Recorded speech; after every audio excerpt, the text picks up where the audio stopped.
है मध्य प्रदेश शिक्षक भर्ती वर्ग 1 और वर्ग 2 के सभी भविष्य के शिक्षकों का यूट्यूब चैनल में एक बार पुनः बहुत बहुत स्वागत है। उम्मीद है साथियों आप सभी अपने परिवार के साथ स्वस्थ होंगे। साथियों, जैसा कि आप सभी को पता है कि मध्य प्रदेश शिक्षक भर्ती वर्ग 1 एवं 2 का जो नियुक्ति का पहला चरण था वो आपका लगभग पूरा कंप्लीट हो चुका है 100%। मतलब अब इसी में किसी भी तरीके से कोई भी कार्य बाकी नहीं रह गया है। और जैसा कि आपको जानकारी है कि अभी फ़िलहाल में शिक्षक भर्ती की नियुक्ति को लेकर के सर्वे भी किया गया था, जिसमें विभाग ने खुद इस बात को स्वीकार किया हुआ है कि अभी भी लगभग 60% नियुक्ति होना बाकी है। मतलब विभाग ने सिर्फ और सिर्फ अभी 50% काम ही किया है। जो पहला चरण हुआ है उसमें केवल 50% नियुक्ति प्रक्रिया ही हो पाई है। मतलब अभी भी विभाग का कहना है कि लगभग 50 से 60% के पद रिक्त हैं, लेकिन इन रिक्त पदों को अभी उन्होंने स्पष्ट नहीं किया हुआ है कि हम इन रिक्त पदों की स्थिति क्या है या कितने बच्चों को हम इसमें लेंगे, कितने रैंक लेंगे, कितनी वेटिंग क्लियर हो पाएगी, कितने नए लोगों को मौका मिलेगा, क्या इसका कट ऑफ जारी हो सकता है। फ़िलहाल जो देरी हो रही है, आप ये समझ लीजिएगा कि अब पहले चरण में कोई भी कार्य बाकी नहीं रह गया है। उसके बाद भी विभाग अब दूसरे चरण को लेकर के जहां आधे से ज़्यादा पोस्ट खाली बची हैं, उसमें क्यों इतना विलंब कर रहा है, जबकि अभी तक सब चीज़ें क्लियर हो जानी चाहिए थी। लगभग 2 साल हो चुके हैं इस नियुक्ति प्रक्रिया को जारी किए, पहले चरण को कंप्लीट हुए। तो आप यहाँ देखिए, कल भोपाल में हमारे कुछ साथी पहुँचे जिन्होंने इस बरसात में इस इतनी ज़्यादा वाटर लेवल के बाद भी उन्होंने शिक्षणालय जाकर अपनी बैठक की, अपना मीटिंग की। आप देख सकते हैं कि स्थायी शिक्षक भर्ती की द्वितीय काउंसलिंग की मांग को लेकर के कई शिक्षक पहुंचे। देखिए लिखा हुआ है, नए शिक्षण सत्र में अतिथि शिक्षकों के भरोसे शुरू हो गया है। इसके साथ ही स्थायी शिक्षक भर्ती के लिए द्वितीय काउंसलिंग प्रक्रिया शुरू कराने की मांग तेज हो गई है। पात्रता परीक्षा उत्तीर्ण अभ्यर्थियों ने सोमवार को आयुक्त लोक शिक्षण संचालनालय के नाम से ज्ञापन सौंपकर प्रतिनिधि के साथ द्वितीय काउंसलिंग कराकर स्थायी शिक्षक भर्ती 2018 को पूर्ण कराने की मांग की है। पात्रता परीक्षा संघ के अध्यक्ष रंजीत गौर जी ने सहित उन अभ्यर्थियों का कहना है कि प्रदेश में लगभग 87,630 पद रिक्त होने के बावजूद भी शिक्षक भर्ती के प्रथम चरण में नाम मात्र की नियुक्तियां की गई हैं। शेष रिक्त पदों पर अभी भी अतिथि शिक्षक से कार्य चलाया जा रहा है।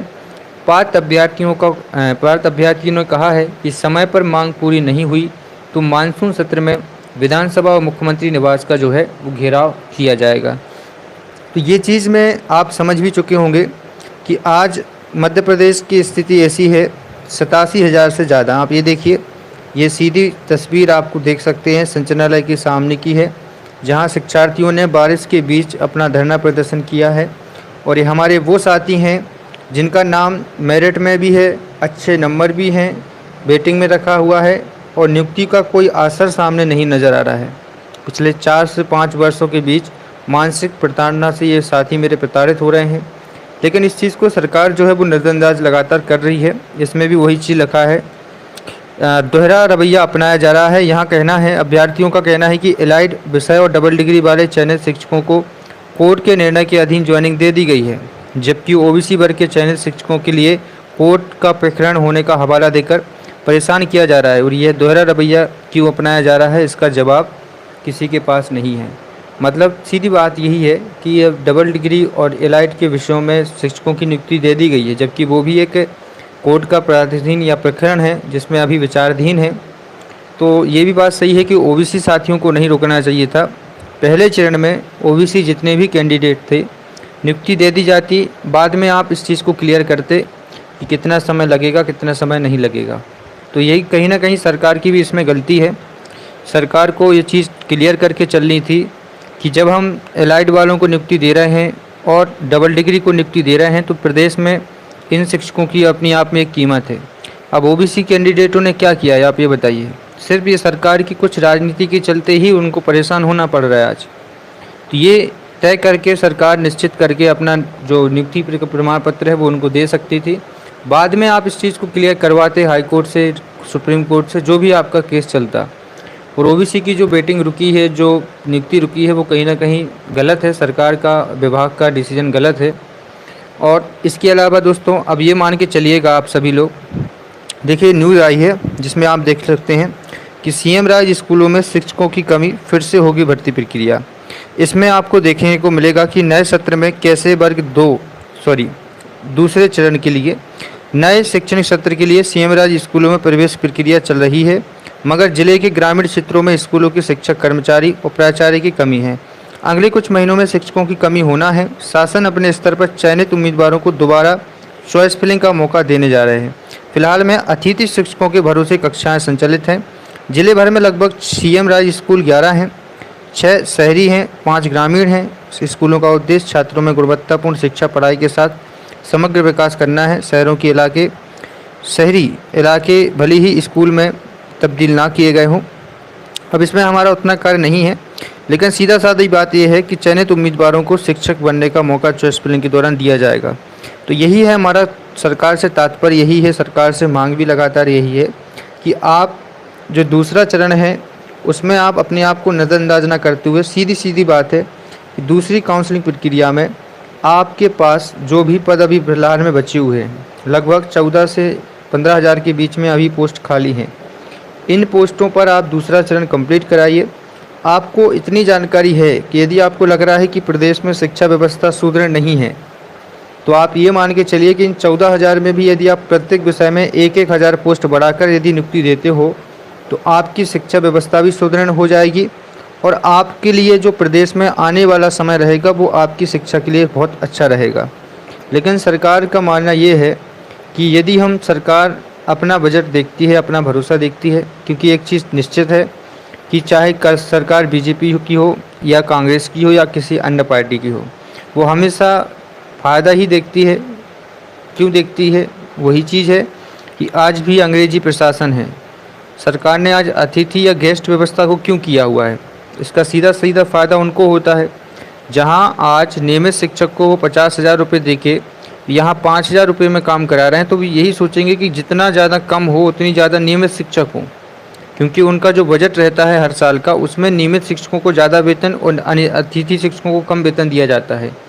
तो सरकार इसलिए आज 4 साल के बाद भी नियुक्ति नहीं करवा पाई है, जब उनको ये पता है कि हमें निश्चित है नियुक्ति कराना है। तो यही चीज़ है कि सरकार अपना बजट पहले देखती है, लेकिन हमारी मांग सरकार से यही है कि आप कृपया करके दूसरे चरण को पद वृद्धि के साथ संपन्न कराएं और सीएम राज स्कूलों में हमें मौका दिया जाए। जो भी नए शिक्षक नियुक्ति के बाद रुके हुए हैं, तो दूसरे चरण में जो भी प्रक्रिया है उनको कंप्लीट कराएं और जल्दी से जल्दी आपकी जो वेटिंग है उस वेटिंग को जारी करें। DPI पोर्टल पर कार्यक्रम जारी करें कि हम दूसरे चरण को कब से कब तक पूरा करा रहे हैं। इसमें नए साथियों को पूरा मौका मिल रहा है।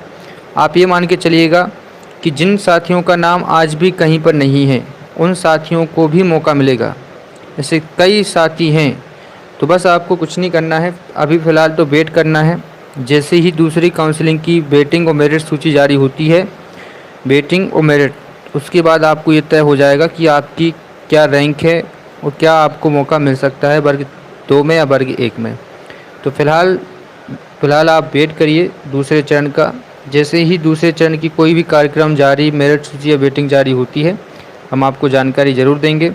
साथ ही में OBC कैंडिडेट बस आप वेट करिए कोर्ट के डिसीजन का, जो कि समय लेगा थोड़ा सा, तो आपको वेट करना पड़ सकता है। ये सरकार की रणनीति है कुछ, ठीक है। और जो भी साथी भोपाल पहुँचे, मैं आप सभी का हृदय से आभार व्यक्त करता हूँ, जिसमें रंजीत कौर जी हैं। इनका अपना काम अलग ही चलता है और बहुत अच्छे से कार्य कर रहे हैं कि पदों में वृद्धि के साथ दूसरी काउंसलिंग कराई जाए, जो कि सही बात है। 87,000 पद रिक्त हैं। यदि आप इसमें से नहीं तो नहीं 500 पद भी यदि आप एक विषय में बढ़ाते हैं या 1,000 पद में वृद्धि करते हैं, तो ये आंकड़ा कम हो जाएगा और नियमित शिक्षकों को नियुक्ति मिल जाएगी। तो ये विचाराधीन है, देखते हैं सरकार क्या डिसीजन लेती है। फिलहाल इस वीडियो में इतना ही साथियों, और जैसे ही दूसरी काउंसलिंग से संबंधित कोई अच्छी खबर आती है या कार्यक्रम जारी होता है या मेरिट या वेटिंग जारी होती है, हम आपके बीच आएंगे।